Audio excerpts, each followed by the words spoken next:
This is the Google Teacher Tribe podcast, episode number 14.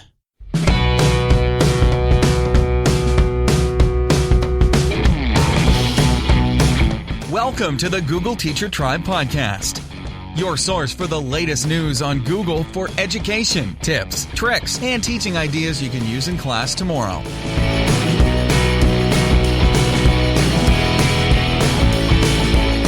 And here are your hosts, Matt Miller from DitchThatTextbook.com and Kasey Bell from ShakeUpLearning.com.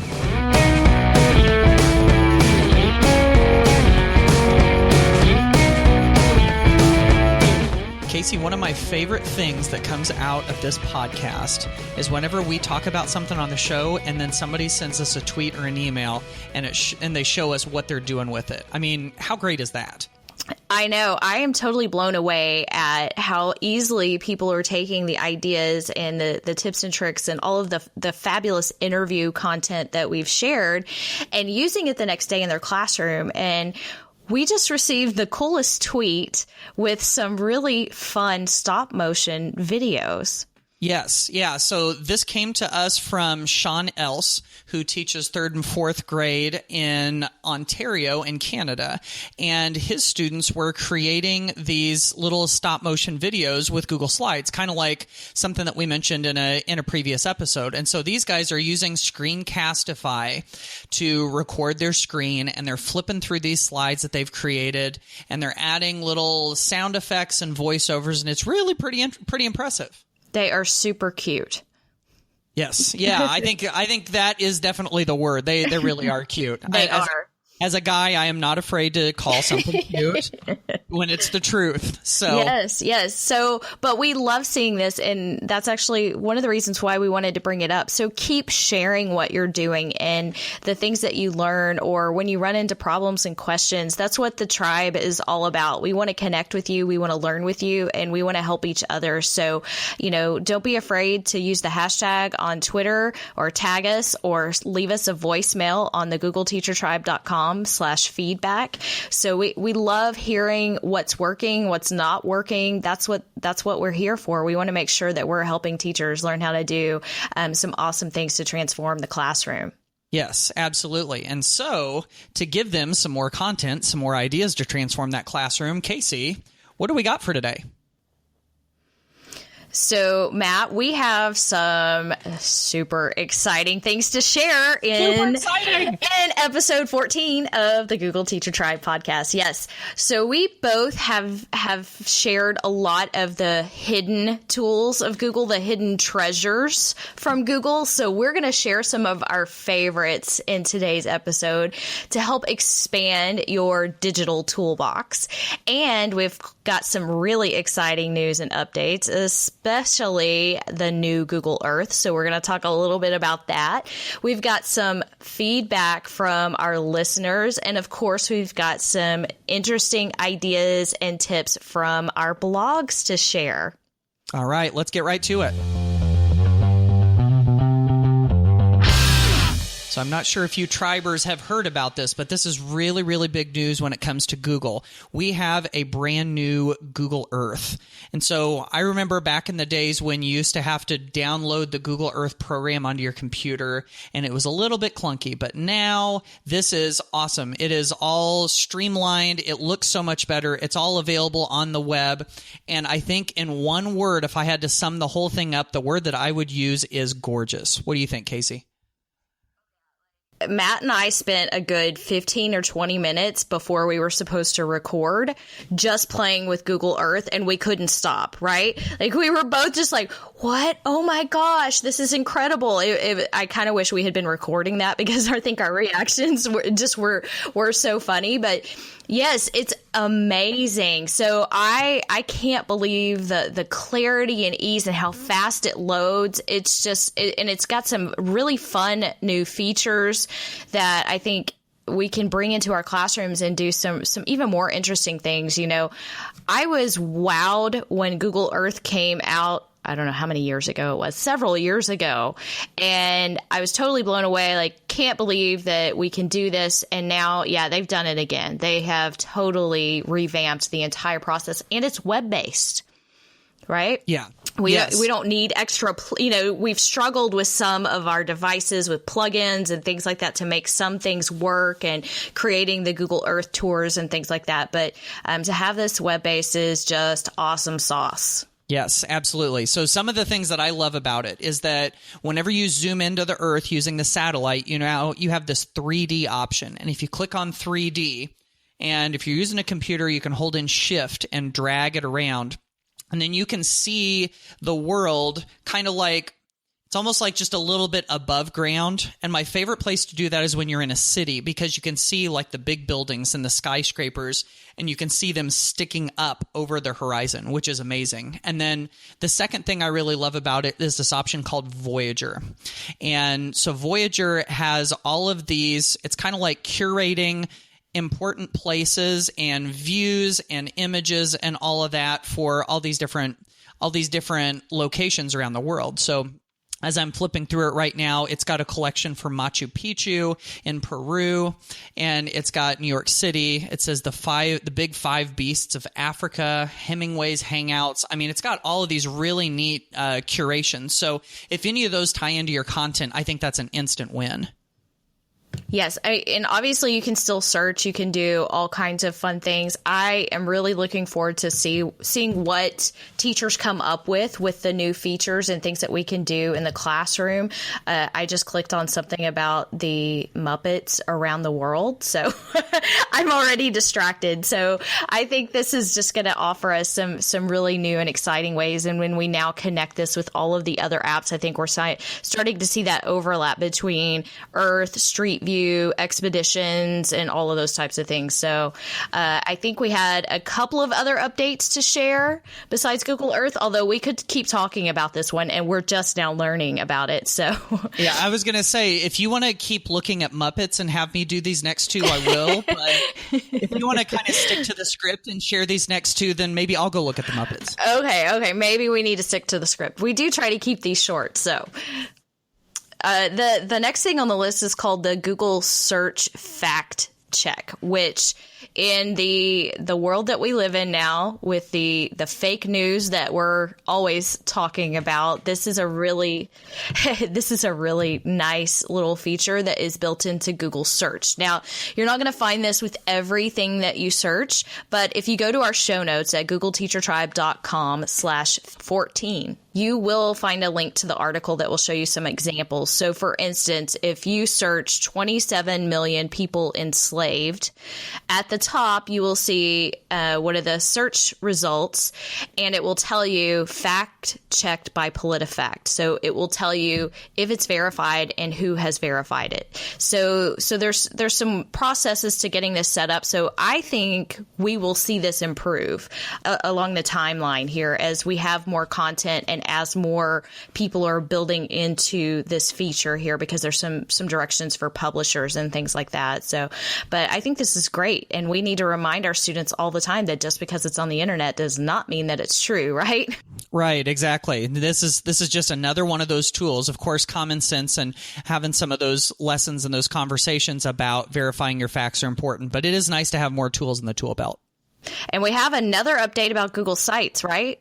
This is just a little one. This is pretty cool.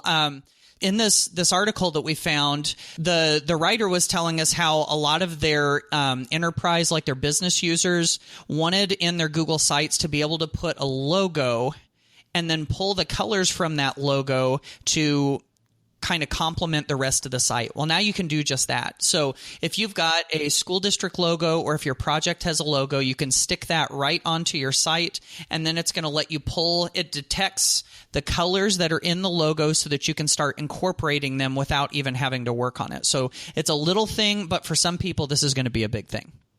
I like it because I will be doing that when I create Google Sites. So that is in the new Google site. So like we talked about in a previous episode, we're slowly getting more updates. So I think people are going to be jumping on board more and more with what the new Google Sites has to offer. Yes, me too. And of course, if you want to check any of these out, there are links on our show notes at googleteachertribe.com/14. Okay, tribe, let's dig into these hidden treasures from Google. They are truly golden.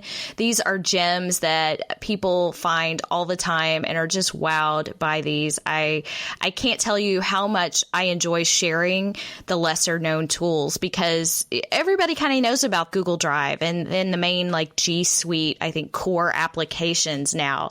But to really dig into all of the other things that are free and readily accessible for our students, I think is just something really fun. So I'm excited to share this. Some might say I'm super excited. What about you, Matt? I would also say that you're super excited. You'd say that I'm super excited. Yes, as am I, of course. But no, I totally agree with you, because, I do presentations on stuff like this every once in a while, and it just fills my heart to hear people gasp whenever you show something like this, and they're like, what? You can do what? And that's the kind of stuff that we're going to dig into. So Kasey and I have picked out 4 of our favorites each, and we're going to try to plow through all of those. So Kasey, you want to jump into the first one? Yeah. So the first one I want to share is the Google Cultural Institute. And so when you go to the Google Cultural Institute, you'll see Google Arts and Culture. And this actually encompasses a lot of different Google initiatives, like the Google Art Project. And if you haven't noticed, and I've said this before, but Google's pretty much archiving the world. First of all, this is searchable, so you can go through and find things that align with the things that you're teaching in your classroom. You can also see just sort of the suggested daily digest, the stories of the day. So there are historical figures. So for instance, right now on this day was in 1882 was when Charles Darwin died. So there's information you can find about him, all kinds of really interesting types of things, projects. So there's Made in Japan project. And then, yes, there are virtual tours. So you can take these tours on a computer in 360, or yes, take a look at these in your Google Cardboard or your VR viewers and go virtual with these. So you can go visit the Louvre or the d'Orsay, and you can take your kids on a journey outside of the classroom without actually having to, collect permission slips or do any fundraising or anything like that. They can travel the world. So the Google Cultural Institute is really, really a great resource. One of my favorite parts, though, and I have linked this in the show notes, is to search for the Zoom views. And so when you open up that link to the Zoom views, it will show you all of the artifacts that are in super high resolution. And this is going to sort of blow your mind, just like Google Earth. So I just brought up this piece of artwork in front of me on my computer, and I'm going to zoom in, and you can go all the way down to the cracks in the paint.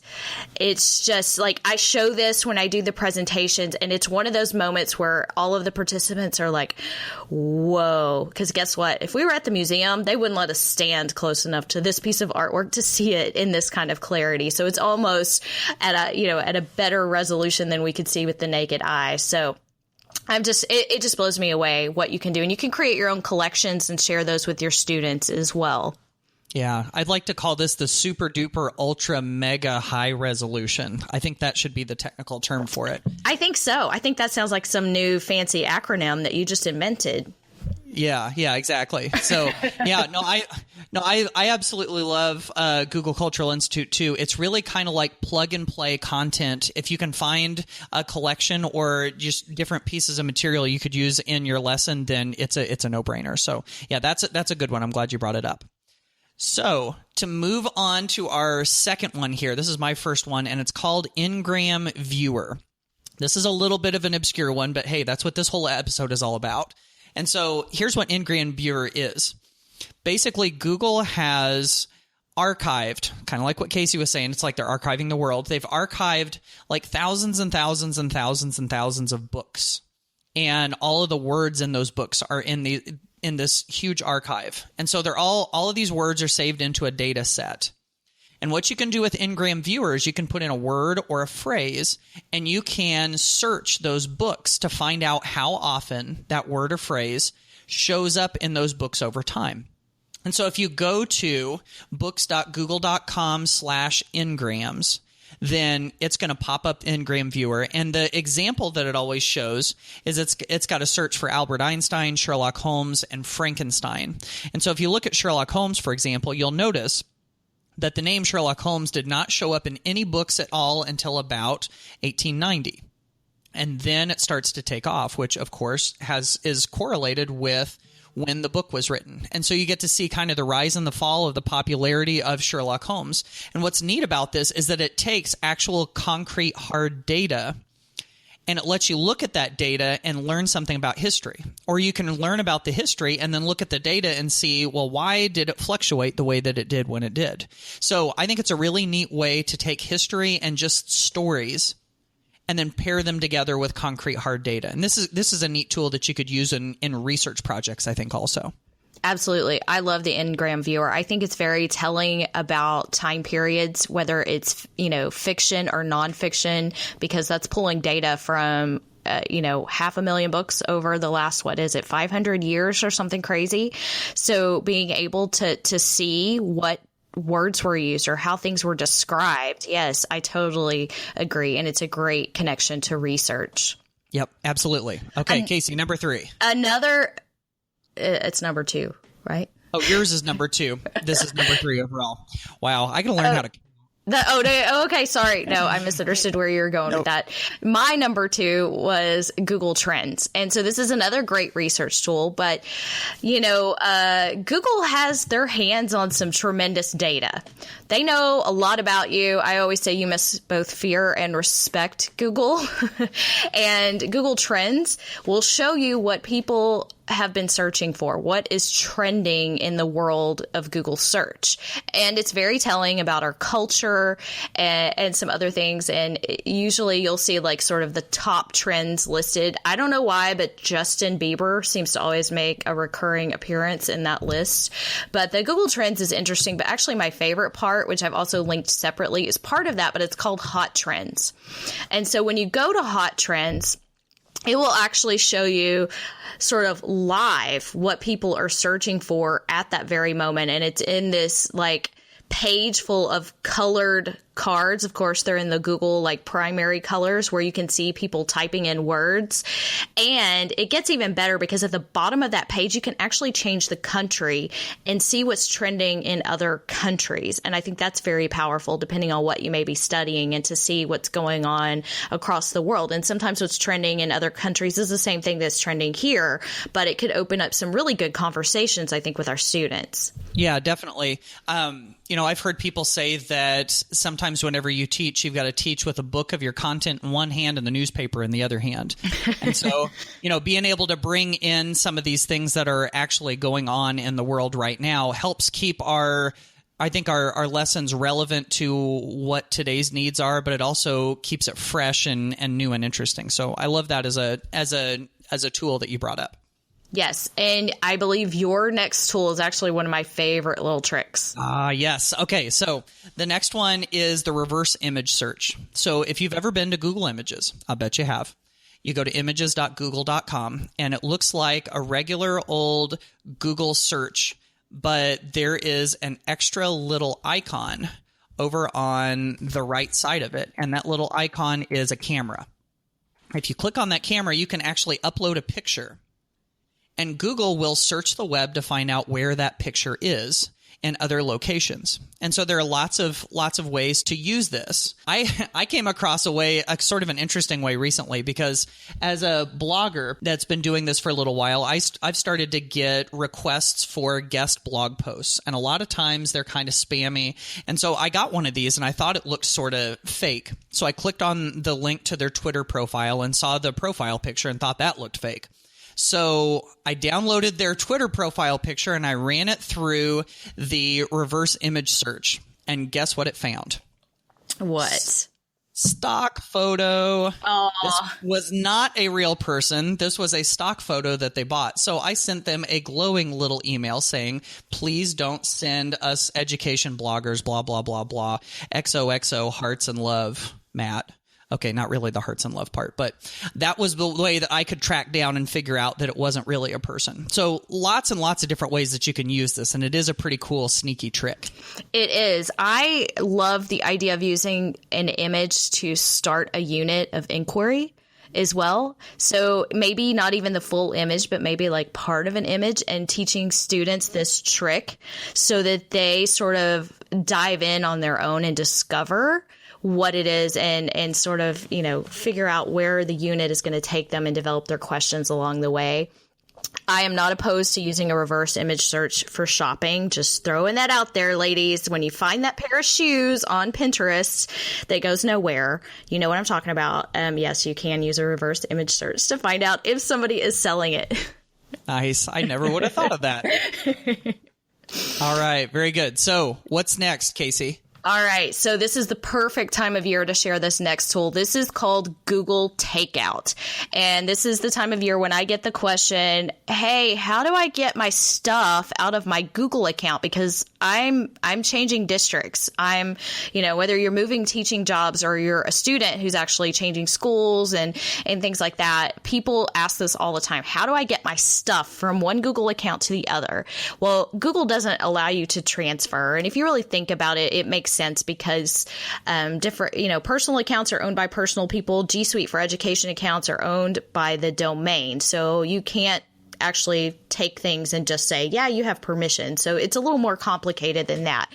But you can use this nice little tool and download a zip file of your Google account. And it's not perfect, but it is a great way to grab your data, and then you could then upload it into your other account. So lots of other things. There are lots of other ways to share that, but the Google Takeout tool is very handy. Yeah, I had this happen myself a couple of years ago. I left a school district and I wasn't sure how this whole Google Takeout thing was going to work. And I just did it and zipped all of my files and pulled them right into my Gmail account. So it was glorious. So, yep, Google Takeout, and that is very timely.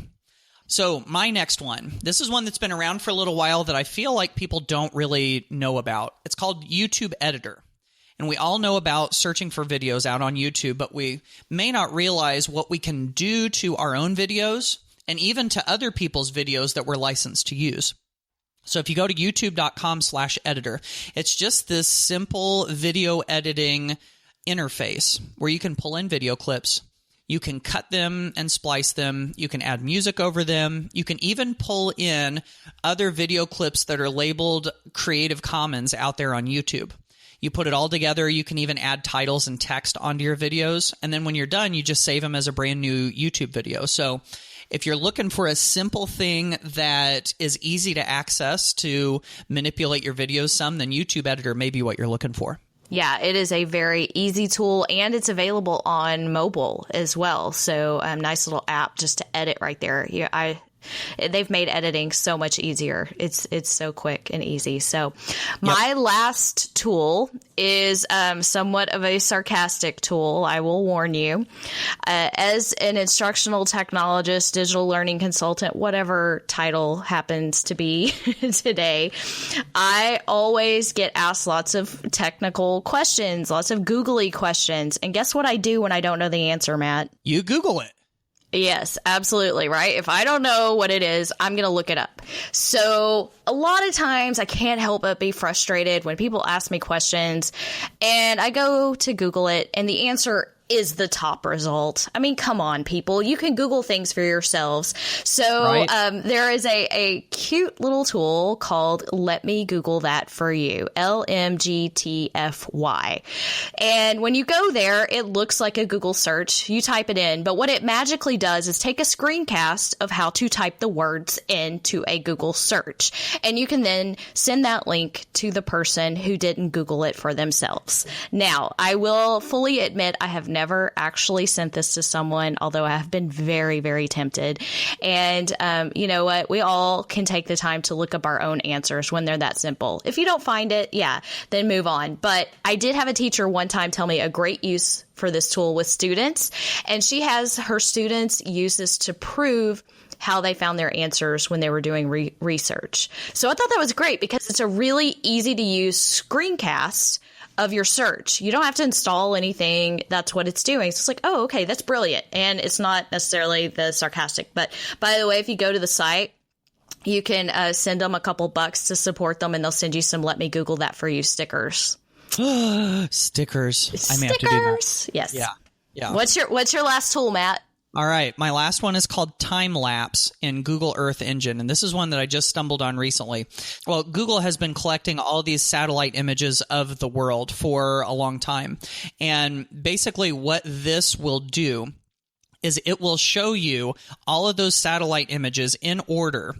And it'll just kind of click through them almost like stop motion. And so you can go to a specific city or a specific country and you can hit play in the time lapse and it will show you how the Earth or how that city has changed in the last 15 or 20 or whatever years. It's a really neat, really unique tool to check out all of the change in the world. That's a really neat use of Google Earth. I think that's very, very useful to see that in a time lapse. So we are quickly running out of time, but I just want to mention again the show notes, and we have some additional resources in there as well besides the ones that we've mentioned. So go to googleteachertribe.com/14. The Google Teacher Tribe podcast is a proud member of the Education Podcast Network. The Education Podcast Network. Podcasts for educators, podcasts by educators. For more great education podcasts, go to edupodcastnetwork.com.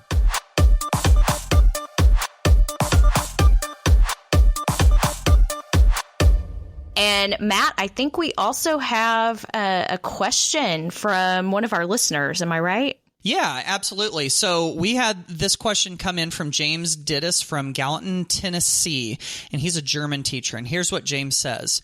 My German language tests are on Google Slides, set up so students interact with pictures, maps, and prompts, but then they write their answers on a sheet of paper. And in order to discourage cheating, he walks around the room to ensure that no additional tabs are open. Is there a way to set up a slide presentation so students only see the presentation and the questions and cannot open new tabs if they're tempted to look up the answers? He's tried the kiosk extension, but he has to log into every single computer. So he was wondering if we had any suggestions. And so what did we do? We put this question out to the tribe on Twitter on the GT Tribe hashtag, and we got lots of different answers. Let's dig into some of the stuff that they said. Well, one of the first answers we heard back was from Lexi Law. And so Lexi says, sounds like you need Go Guardian. So you can set how many tabs they can have open to 1, or just set the scene where they can only be on the slides. I think that would definitely work. Of course, Go Guardian is a paid tool, as is Hapara. We also heard from Eleni Karitzis, who said you can also limit tabs and websites for testing using Hapara-focused browsing. So there are a couple of little things that you can do. And then we also heard from Nathan McEntee, who's Mr. Mac Teach on Twitter. And he had a good suggestion, too. There is a keyboard shortcut. You can use Control-Shift-T, or on a Mac it would be Command-Shift-T, to reopen recently closed tabs. So if you're watching these students and you think somebody's doing something a little bit fishy, you could always go over to their computer and use Control-Shift-T or Command-Shift-T and try to open up some of those tabs that they might have had open when who knows what they were doing. Right. Well, and this question sort of took us in a new direction as well. We sort of went a little bit deeper, which I think is a good conversation to have, because I don't know necessarily what the content was of this, so I don't know judgment on that.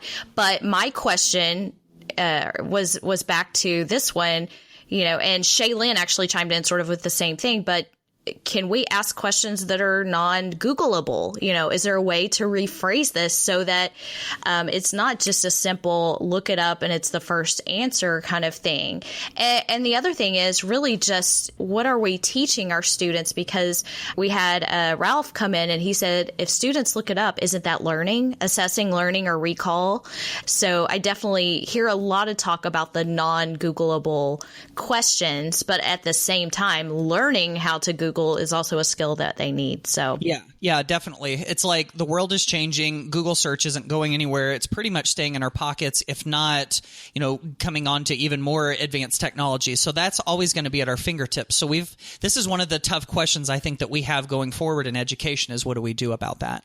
Right. Absolutely. Because never in my job am I given a Scantron with a number 2 pencil and told that I can't use a device. So, I just have to keep that in mind. So yeah, totally great agree. question. It has sparked a great debate, and we would love for you to chime in on Twitter as well. Hashtag GTTribe.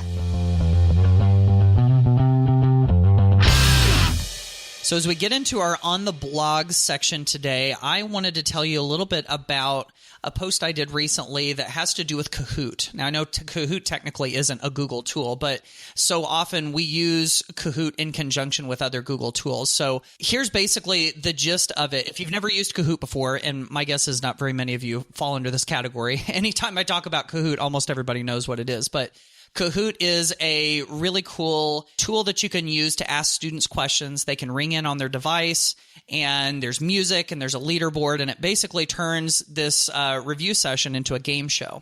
Now, most of the time, I've found teachers use Kahoot to review, but I've just started digging into some of Kahoot's resources that they have created and have been talking to some teachers. You can actually go much deeper with Kahoot than just doing review. You can actually teach new content with it. And it's this idea called the blind Kahoot, where you're basically asking students questions that they don't know answers to, and then providing follow-up questions and showing videos and images in those follow-up questions that help introduce new content. So you're basically teaching with this really engaging tool that all students seem to really love. So that's one thing that I've stumbled across recently, and it's got, a bunch of nice tips of how to make it work. That's awesome. And it's good to see it taking on some new uses too, because I think we were sort of wearing out the other one. Yes. Yes. So I have a quick blog post to share. This is actually a guest post from John McGowan, and he is the GMath guy. So if you've ever heard of GMath, and he now works for TextHelp and has developed a new Chrome extension called Equatio. So if you are a math teacher teaching equations, listen up. This is awesome.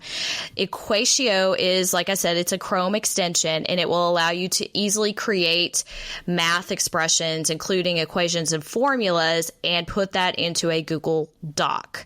And it's super clean and easy to use.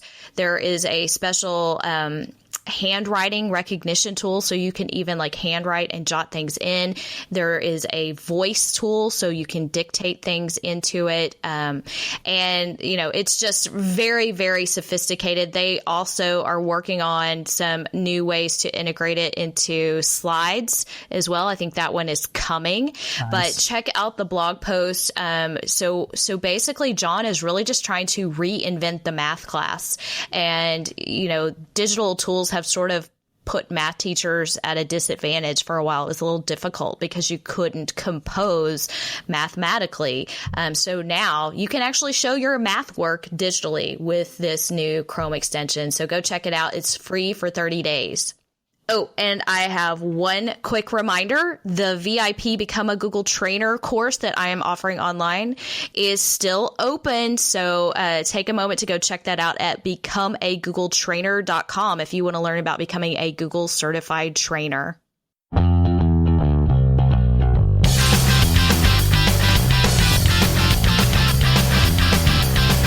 So, Matt, I think that wraps up episode 14, The Hidden Treasures of Google. I hope everyone has added some new golden treasures to their own digital toolbox and learned some new little tricks here. I think this is one of my favorite episodes so far. I love talking about these tools. I know. This is so much fun, and it seems like everybody comes away with something. In fact, if you're listening to this episode and you learn something new, will you just raise your hand right where you are, in your classroom or in your car or out on a run or wherever?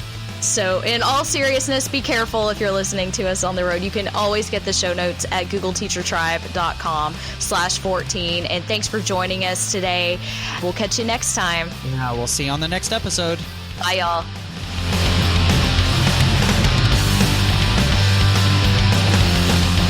Thanks for listening to the Google Teacher Tribe podcast. Keep up with every new episode by subscribing on iTunes, Google Play, or Stitcher, and by visiting GoogleTeacherTribe.com. Get in on the conversation on Twitter by using the hashtag GTTribe. Until next time, keep harnessing the G Suite power, and may the Googles be with you.